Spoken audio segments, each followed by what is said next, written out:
আপনি চাইলে আমি আপনার অগোছালো ঘর ঠিক করার দায়িত্ব নিতে পারি। চাঁদনির কথায় আমি কিছু না বলে চুপ করে আছি, আর মেয়েটি মাথা নিচু করে দাঁড়িয়ে আছে উত্তর শোনার জন্য। প্রতিদিনের মতো আজও অফিস থেকে বাসায় চলে আসলাম। ওহ, মনেই তো নেই আমার পরিচয় দেওয়ার কথা। আমি তানভীর। কখনোই খারাপ কিছু করি না, বা বাজে আড্ডা, বাজে ঘোরাঘুরিও করি না। পড়াশোনার পাশাপাশি একটা পার্ট টাইম জবও করতেছি। পরিবারের অবস্থা মোটামুটি ভালোই। শখের কারণেই জবটা করি। প্রতিদিন ঘুম থেকে উঠে নিজেই রান্না করি। রান্না করতে খুবই ভালো লাগে আমার। আজকে রান্না করে খেয়ে দিয়ে সোজা কলেজ। এতক্ষণ যার সাথে কথা বলতেছিলাম সে চাঁদনি। মেয়েটা প্রচণ্ড ভালোবাসে আমায়। একটাই কলেজ শেষ করে গেটের সামনে যেতেই কে জানি আমার কাঁধে হাত রেখে বলল, এই যে মশাই, আমাকে এখানে একা রেখে কই যান? আমি পিছনে তাকিয়ে দেখি, ও আপনি? জি মশাই, আমি। তো আপনি এখানে কেন? এই তো প্রাইভেট শেষ করে এখান দিয়ে যাচ্ছিলাম।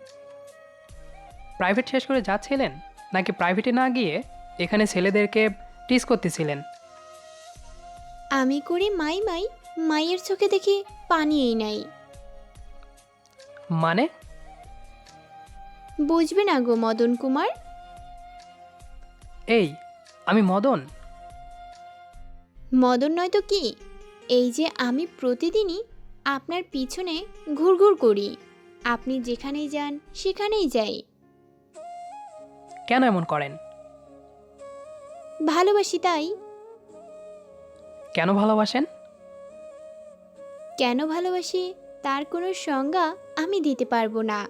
আপনাকে আমার জীবনসঙ্গী হিসেবে লাগবে, এটাই আমি জানি। তুমি আমাকে সত্যি ভালোবাসো, নাকি কালো বলে অবজ্ঞা করো? ভালোবাসি। কতটা? যতটা ভালোবাসলে লাল গোলাপের রহস্য উন্মোচন করা যায়। সত্যি? হুম।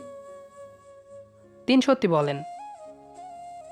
আরে বাবা, 14 সত্যি। আমিও আপনাকে ভালোবাসি। যেদিন থেকে আপনি আমার পিছু নিয়েছেন, আমি সেদিনই বুঝতে পারছিলাম আপনি আমাকে ভালোবাসেন। এই কথা বলেই আমি চাঁদনির কপালে আলতো করে একটা কিস করলাম। এই ছাড়ো ছাড়ো, সবাই দেখতেছে। সবাই দেখুক, ছাড়বো না আমি। এই বলে অনেকক্ষণ জড়িয়ে ধরার পর আমি ছেড়ে দিলাম। আর একটু জড়িয়ে ধরো না। শখ কত, যা হবে বিয়ের পরে। এই, একটা পাপ্পি দাও না। শুধু পাপ্পি কেন, আমার সব কিছু পাবে সময় হলেই। অপেক্ষার প্রহর গুনতে থাকলাম তাহলে। ছেড়ে যাবে না তো? এইভাবে সারা জীবন জড়িয়ে থাকবে আমায়? ছেড়ে যাব না, বাট একদিন তো ছেড়ে যেতে হবেই। যেতে দেব না তোমায়। যদি কখনো চলে যাই, তখন তুমি কি করবে? তোমার পিছু নেব। থাক, তাহলে আর আমার যেতে হবে না। যখন যাব দুজনে একসাথেই যাব। হুম। হুম বাবু। এই, তুমি আমাকে বাবু বলে ছোট বানিয়ে দিলে কেন? বাবুকে তো বাবু বলেই ডাকবো। আমি কারো ফিডার খাওয়া বাবু টাবু না। তুমি তো আমার দিলের রাজা। ওরে আমার দিলের রানী, কাক পাখি। এই, তুমি কি আমার সাথে কল্পনার রাজ্যে পাড়ি দিতে পারবে? হ্যাঁ, পারবো না কেন? তুমি রাজা, আমি রানী, আর আমাদের ছোট্ট একটা রাজপুত্র হবে। চিন্তা করো না গো দিলের রানী। বাসর রাতেই তোমাকে তোমার রাজপুত্রকে তোমার মাঝে এনে দিব।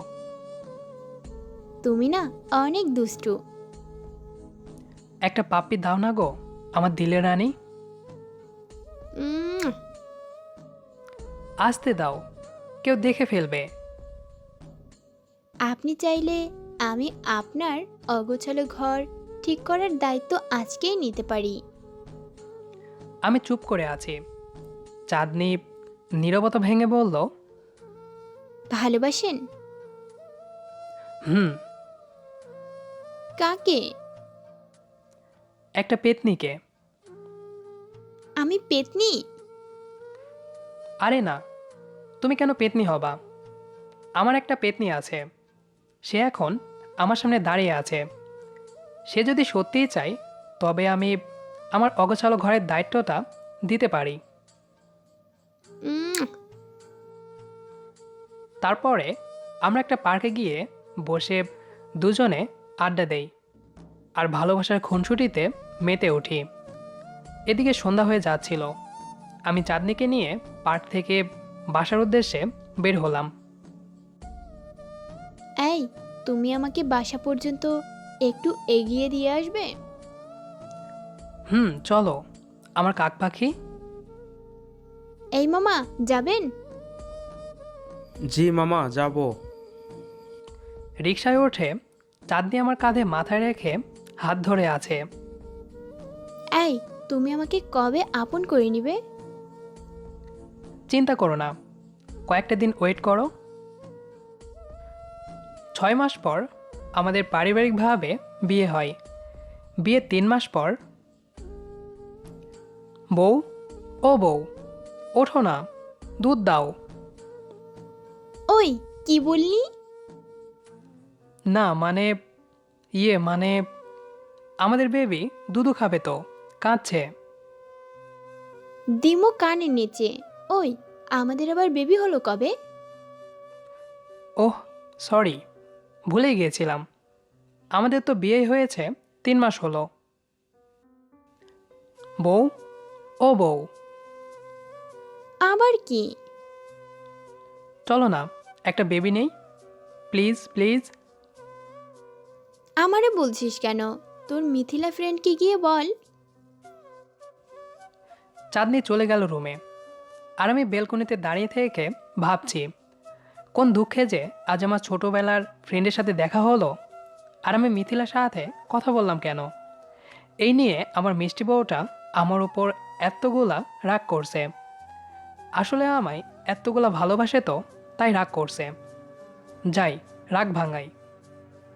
রুমে ঢুকে দেখি বউ কি যেন বিড়বিড় করছে, আর রাগে গজগজ করতে করতে বিছানা ঠিক করছে।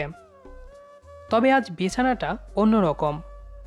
অন্যদিন একটা বালিশেই দুজন ঘুমাতাম, আর আজ 2টা বালিশ কোথায় থেকে যেন চলে আসছে। তার ওপর কোলবালিশ মাঝখানে ফ্রি। কি আর করার, এভাবেই শুতে হলো। কারণ বেশি কাহিনী করলে বউ আমার খুব রেগে যায়, আর বলা তো যায় না যদি মেঝেতে শুতে দেয়। রাত 12টা বেজে 35 মিনিট। আমার চোখে ঘুম আসছেই না, আর আমি জানি আমার পাগলিটাও ঘুমায়নি।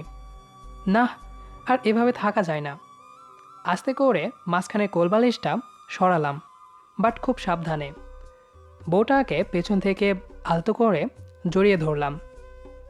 আমি জড়িয়ে ধরাতেই পাগলিটা আমার দিকে ঘুরে আমার বউকে এতগুলা কিল ঘুষি ইচ্ছে মতো মারছে আর কাঁদছে। আমি ওর কান্না একদম সইতে পারি না, তাই খুব শক্ত করে জড়িয়ে ধরি। সরি বাবু, আমার ভুল হয়ে গেছে, আর কখনো এরকম ভুল হবে না।